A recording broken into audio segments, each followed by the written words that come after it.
Premchand Roychand was a 19th century Indian businessman, known as the Cotton King and the Bullion King from Bombay.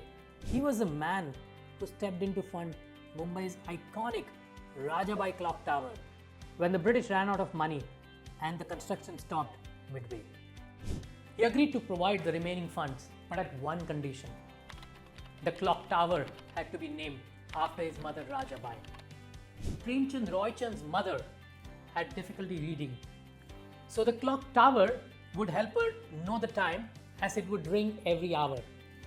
It was one of the most precious gifts to his mother, who used to have a dinner before sunset, and this tower bell told her when to have it. Today, the tower stands magnificently in the University of Mumbai campus, and tourists gape at its architectural details. But let's dig a little deeper to understand what happened after the Britishers started this ambitious project and the learnings we can draw from this. Now, in my mind, as a finance guy, this is very similar to what happens in a distressed asset buyout. As a definition, when a business runs out of cash, a person or a corporation steps in to revive the dying business by pumping in the required funds and in return receives some form of rights, which could be ownership or something else. Now let's understand the finance concept involved. The cost to build this clock tower was estimated to be around 5.5 lakh rupees, which was a lot in those days. If I just apply 6% average annual inflation, it would translate to more than 350 crores in today's value terms. It appears that the Britishers invested a certain amount to begin the construction, but the project was stalled due to lack of funds. It was an ambitious undertaking at that time and needed time, planning, and adequate funds. This iconic clock tower was designed by Sir George Gilbert Scott, an English architect famous for his Gothic revival work.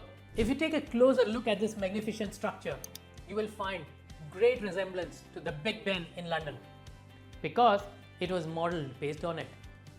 The fascinating part is that Mr. Scott never visited India before making a design. He only gave a brief which read, to design an ornament for the city and have bells of joy within it. But there had to be someone hands-on to execute and supervise this massive project. It was Rao Bahadur Ramchandar, an Indian civil engineer who supervised its construction. With the help of John Lockwood Kipling and his students at Sir J.J. School of Arts, Mumbai's oldest and premier art school, the extraordinary Porbandar stone carving works were carried out. The foundation stone of this project was laid in 1869 and it was completed by 1878. The tower is adorned with 24 statues depicting common Indian people representing their attire and lifestyle.